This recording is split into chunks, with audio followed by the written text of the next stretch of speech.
अस्सलाम वालेकुम बिस्मिल्लाहिर्रहमानिर्रहीम। देखिए डिफरेंशियल इक्वेशन का आखिरी आर्टिकल है और जैसे मैंने कहा था कि आखिर में हम वो करेंगे जिसमें वेरिएबल कोफिशिएंट होते हैं। तो कॉशी ऑयलर इक्वेशन, यूलर भी पढ़ते हैं बहुत से लोग, इसे कॉची भी पढ़ते हैं, लेकिन एक्चुअली जो प्रोनाउंसिएशन है वो यही है, कॉशी ऑयलर इक्वेशन। इसकी फॉर्मेट ये है कि ए not x raised to power n y of order n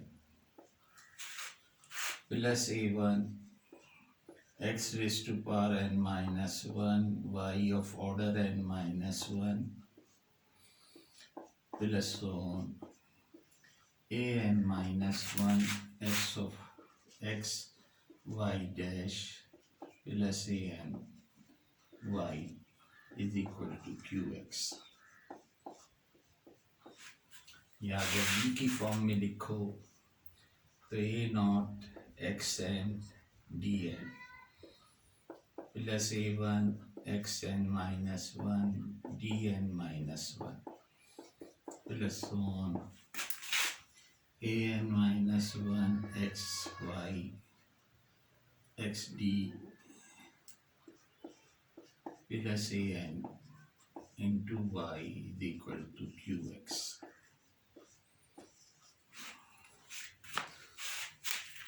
तो ये फॉर्मेट है इसकी। ये भी जैसे समझ लें कि स्पेशल केस है उस आखिर वेरिएबल कोफिशिएंट वाला। स्पेशल इस लिहाज से कि डी की डिग्री और एक्स की डिग्री हर टर्म में इक्वल है, हर टर्म में एक्स की डिग्री और डी की डिग्री इक्वल है। या इधर अगर कहोगे तो ये कि जो एक्स की डिग्री है वही वाई का ऑर्डर ऑफ द डेरिवेटिव है। तो इसमें हम क्या करते हैं कि इसमें हम सब्स्टिट्यूशन करते हैं। तो थोड़ा सा डेरिवेशन है इसका सब्स्टिट्यूशन के बाद, और वो डेरिवेशन भी एग्ज़ाम में आ सकता है, इम्पोर्टेंट चीज़ है। तो हम सब्स्टिट्यूट करते हैं put x is equal to e t e raise to power t, या ये कह लें कि t is equal to l n x. तो d t upon d x जो है, d t upon d x will be equal to 1 upon x, that we call equation number 2। तो हमें ट्रांसफॉर्म करना है, यानी d बाई डी एक्स को हम लिखते थे ये dy। अब dy बाई डी एक्स को हमें ट्रांसफॉर्म करना है d by d x dy by dt and dt upon dx। So this is chain rule।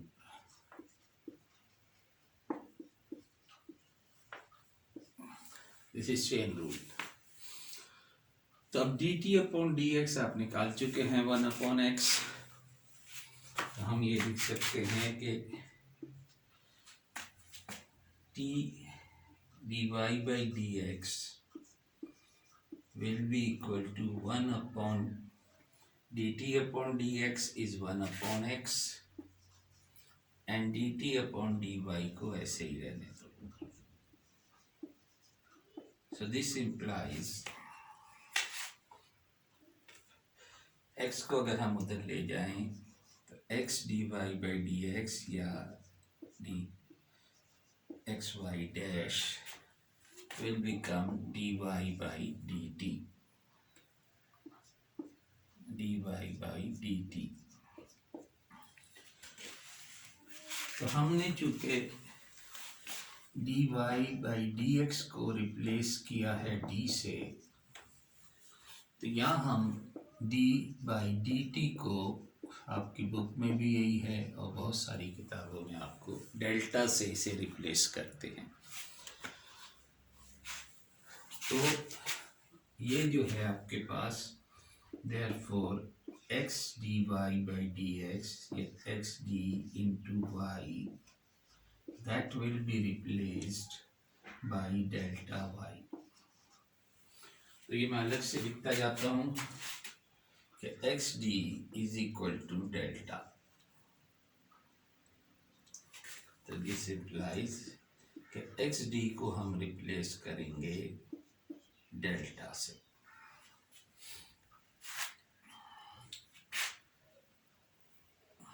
Now consider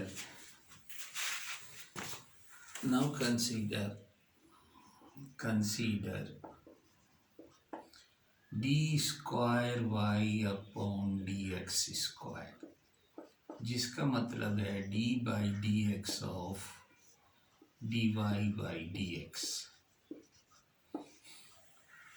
और dy by dx आप यहाँ नंबर दे दें, इसे नंबर 3 दे दें. dy by dx will be replaced by this. dy by dx की जगह आप इसे पुट कर दें. d by dx will be equal to 1 upon x dy by dt. तो अब इसका आपने इसको ऑपरेट करना है इस ब्रैकेट पे, और इस ब्रैकेट में दो फंक्शन है, एक 1 अपॉन एक्स है और एक ये डेरिवेटिव है. तो u इंटू वी का फॉर्मूला, तो 1 अपॉन एक्स को भी आप 1 अपॉन एक्स की फॉर्म ही रखो, एक्स की पावर -1 के तौर पे. तो डिवीजन का फॉर्मूला नहीं बल्कि हम मल्टीप्लिकेशन का फॉर्मूला लगा रहे हैं कि 1 अपॉन एक्स को आपने ऐसे ही रखा, डी बाई डी एक्स लिया d y by d t का,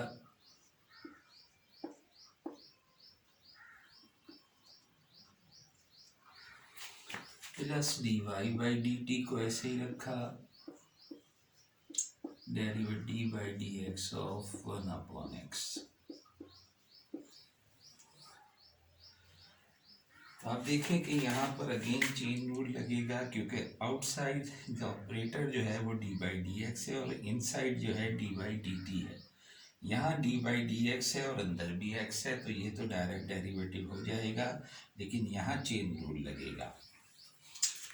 we can write this is equal to 1 upon x d by d t of d by y by d t multiply by d t upon d x.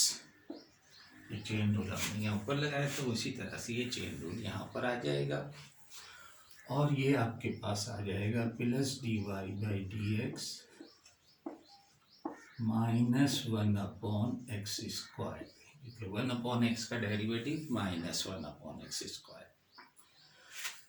अब आप देखेंगे d square y by d t square बन जाएगा, और यहाँ 1 upon x square है, d t upon d x 1 upon x है, तो ये 1 अपॉन एक्स और ये 1 अपॉन एक्स कंबाइन होके 1 अपॉन एक्स स्क्वायर कॉमन निकल आएगा. We have 1 upon x square common, और यहाँ हमारे पास आ जाएगा d square y upon d t square, और ये जो है आपके पास d y by d t था, ये d y by d t अपनी जगह पर है, और ये 1 अपॉन एक्स स्क्वायर उधर चला गया, तो माइनस बच गया, minus d y by d t, जिसे आप लिख सकते हैं, चलिए इसको कोई नंबर दे दें, इसको नंबर आप 4 दे दें, और अब एक्स स्क्वायर को उधर ले जाओ,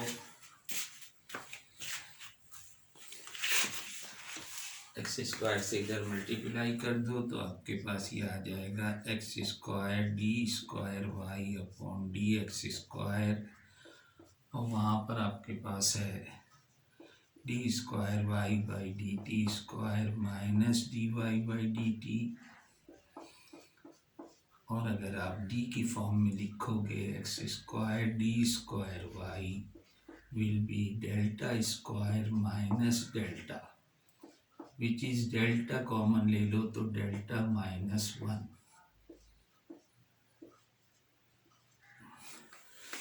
वाई वाई कैंसिल कर देंगे, तो आपके पास ये कोरिलेशन आ गई, x square d square is equal to delta square minus delta या delta into delta minus one.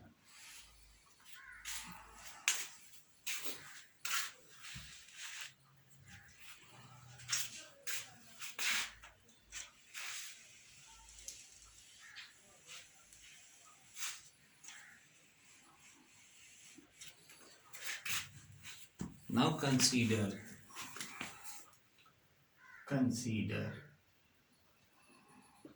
d cube y upon dx cube, which is in fact d by dx of d square y upon dx square।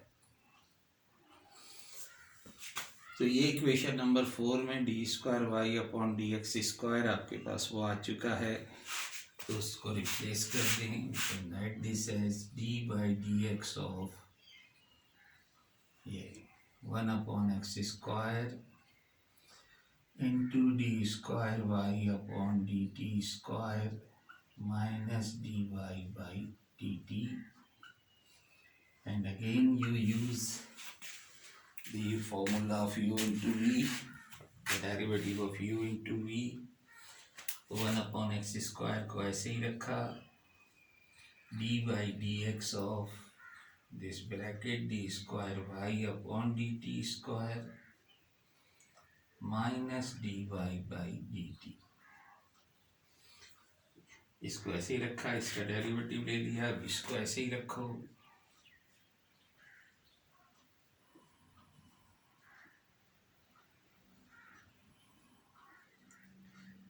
and d by dx of 1 upon x square।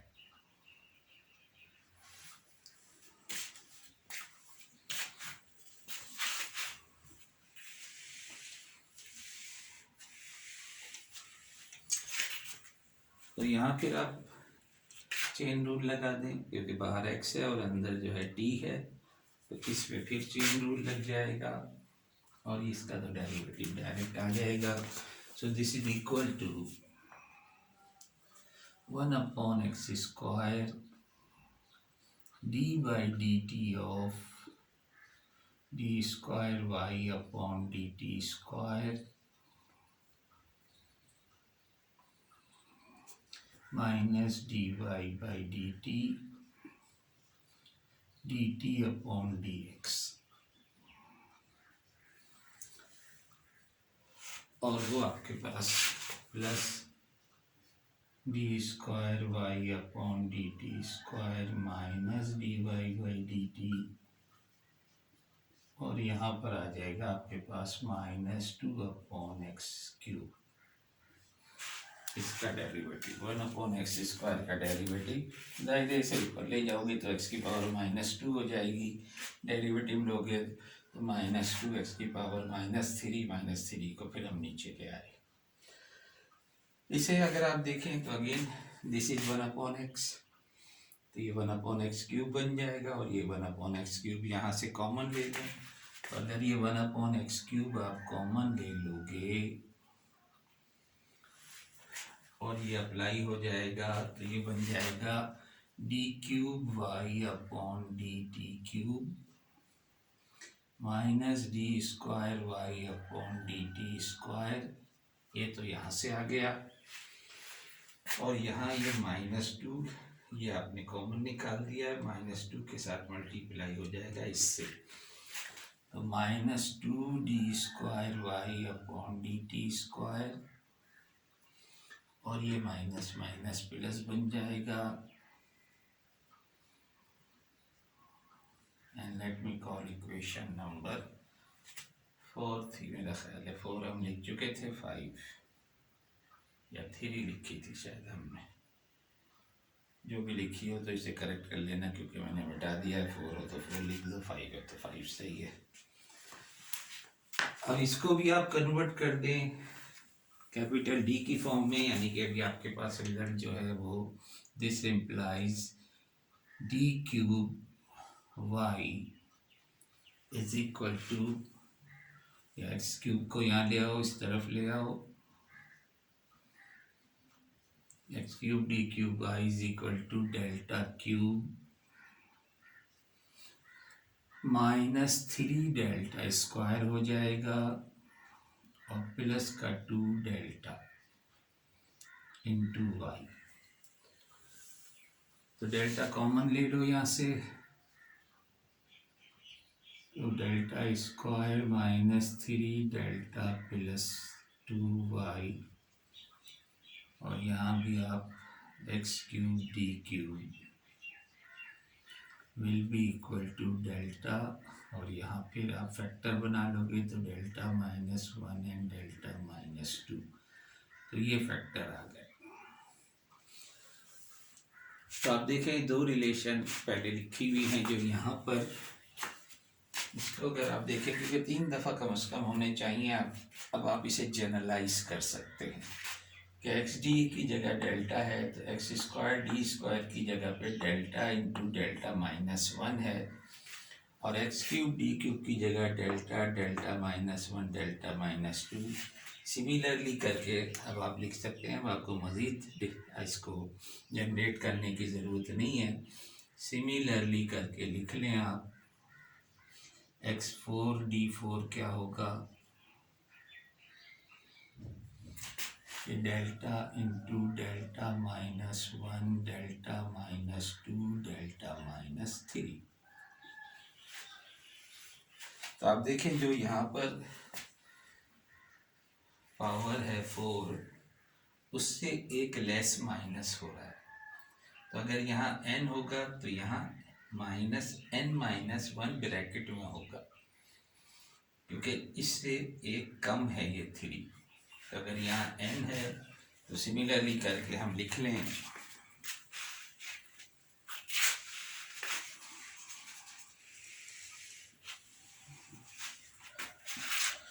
तो generalise form, तो generalizing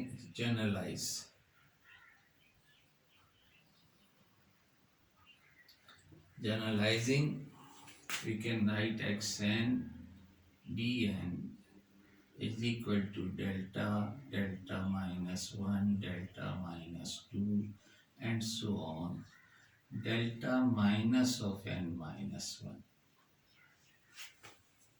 तो ये generalise form हो जाती है इसकी। और अब हम चलते हैं एक्सरसाइज की तरफ। तो जो नेक्स्ट एक्सरसाइज है वो इस आर्टिकल से रिलेटेड है, और आखिरी एक्सरसाइज चैप्टर की तो आखिरी नहीं है लेकिन हमारे कोर्स की ये आखिरी एक्सरसाइज है। एक्सरसाइज 10.4 क्वेश्चन नंबर 1 करते हैं। एक्सरसाइज 10.4,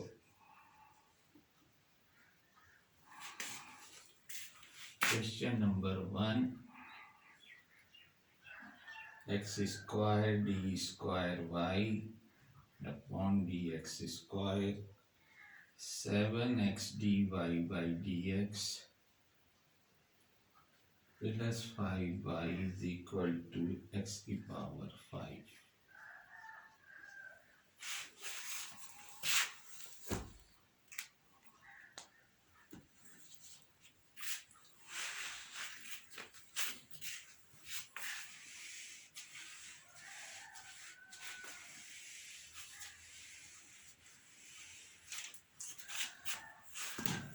देखिए पहले तो आप इसे d की फॉर्म में लिख लें। This implies x square d square plus 7x d plus 5y is equal to x की पावर 5। तो इनको नंबर एक ही दे दो। अब आप पुट करें या लिखें यहाँ पर, this is Cauchy-Euler equation, put x is equal to et so that xd is equal to delta and x square d square is equal to delta into delta -1, where d by dx is equal to d and d by dt is equal to delta। ये mention करना ज़रूरी है। जाहिर है हम तो हर सवाल में जो यहाँ कराएंगे उसमें नहीं करेंगे ना, आप कीजिएगा। जितने भी सवाल करें आप एक में ज़रूर कर दें, लेकिन अगर पेपर में ये सवाल आता है तो वहाँ ये ज़रूरी है ये काम करना। तो जब आप ये रिप्लेसमेंट कर देंगे तो ये इक्वेशन नंबर 1 में रिप्लेसमेंट कर दें, तो इक्वेशन नंबर 1 जो है दैट विल बी, इसकी जगह आ जाएगा डेल्टा स्क्वायर माइनस डेल्टा, या चाहो तो पहले आप डेल्टा इंटू डेल्टा -1 लिख लो, या डायरेक्ट मल्टीप्लाई करके लिख लो। फिर ये 7 डेल्टा इसकी जगह आ जाएगा, और ये y और x जो है वो et है, तो x की पावर 5 जो है वो e5t हो जाएगा। तो ज़रा सिंप्लीफाई करके लिख लो, delta square plus 6 delta plus 5 y is equal to e5t। तो देखिए अब ये बन गई आपके पास वो इक्वेशन जो आप अभी तक इससे पहले 10.1, 2 और 3 में किया आपने। तो ये generalize linear differential equation of order n with constant coefficient. अब यहाँ वेरिएबल कोफिशिएंट नहीं रहे, अब यहाँ कांस्टेंट नंबर है, तो this become linear differential equation of second order linear differential equation with constant coefficient, जिसको आप पहले कर चुके हैं सॉल्व। तो बेसिकली इस ट्रांसफॉर्मेशन का, इस सब्स्टिट्यूशन का मतलब जो होता है वो यही है कि इस जो कॉशी ऑयलर इक्वेशन है उसको कन्वर्ट करना है linear differential equation with constant coefficient में, और उसके बाद फिर आप उसी तरह से सॉल्व कर लो। तो चलो एक सवाल हम कर लेते हैं। Reduce equation delta square plus 6 delta, अब ख्याल है कि x नहीं है वेरिएबल, इंडिपेंडेंट वेरिएबल, अब हमारे पास t is the independent variable. तो this auxiliary equation m square plus 6m plus 5 is equal to 0। Factorizable है, 1 and 5 are the factor, m plus 1 and m plus 5। m की दो values आ गई, -1 and -5। तो आपके पास yc आ जाएगा। Therefore yc is equal to a1 e raised to power, independent variable t है, minus t plus a2 e raise to power -5t। अब आप देखें कि यहाँ पर ही 5t है, yc में माइनस के साथ आया है, तो लिहाजा ये कॉमन कुछ चीज़ नहीं है।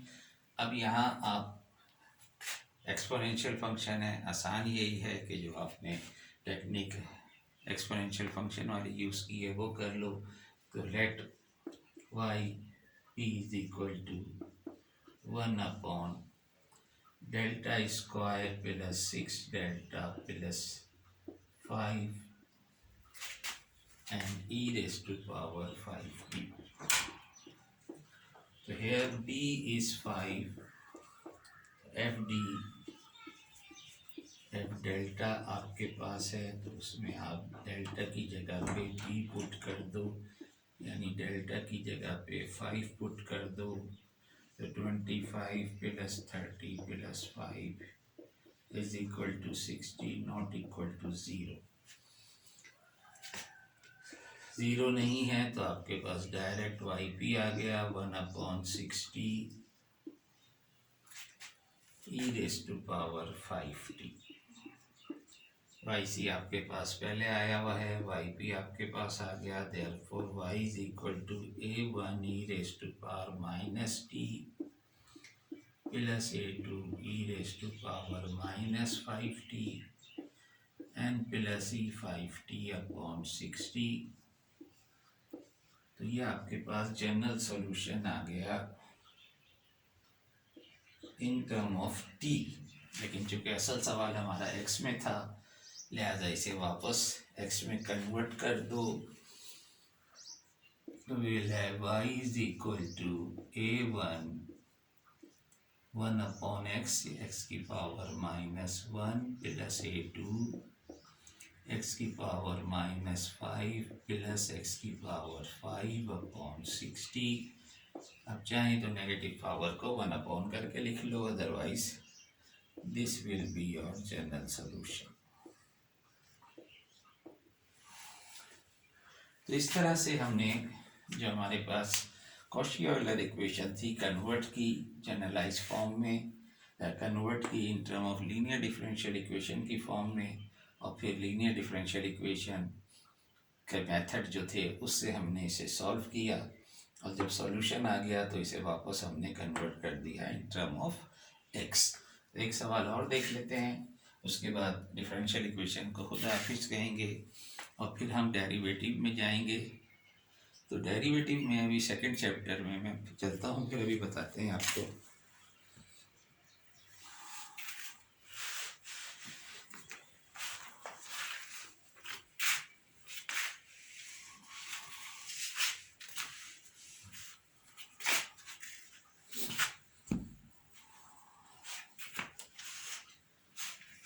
एक सवाल, ये क्वेश्चन नंबर 8 कर रहा हूँ मैं। x plus 1 whole square d square y upon d x square plus x plus 1 d y by d x plus y is equal to 4 cos ln x plus 1 और इस पूरे का है होल स्क्वायर।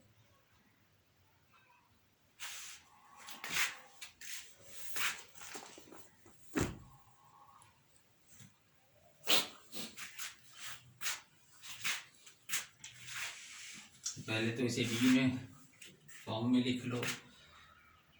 अच्छा, अब यहाँ आप देखें कि यहाँ पर x नहीं है बल्कि x प्लस 1 का होल स्क्वायर है।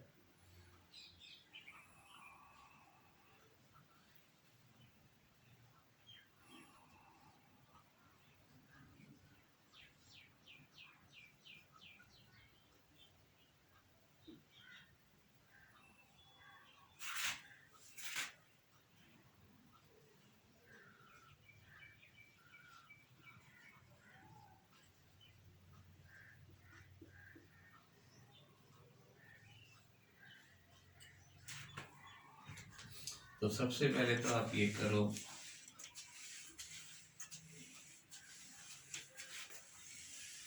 यहाँ पर आप अभी क्योंकि x की बजाय x प्लस 1 लिखा हुआ है तो बेहतर ये है कि इसे कन्वर्ट कर दो किसी और वेरिएबल में। तो चाहो z कर लो, चाहो u कर लो, बाद में फिर इसे हम कॉशी-ऑयलर, ज़ाहिर है अभी भी है ये, लेकिन वो फॉर्म नहीं है जो हम तब्दील करते हैं। अदरवाइज़ आपको ये भी कर सकते हैं कि आप x की बजाय x प्लस 1 को ई टी ले लो, तो वो फिर प्रॉब्लम ना हो जाए ज़्यादा। इसलिए पहले इसको बेहतर है कोई और वेरिएबल बना लो। Put u is equal to x plus 1, तो this implies d u is equal to d x. तो इसलिए कोई ज़्यादा तब्दीली इसमें नहीं आएगी। तो you can write this as equation number 1 can be written as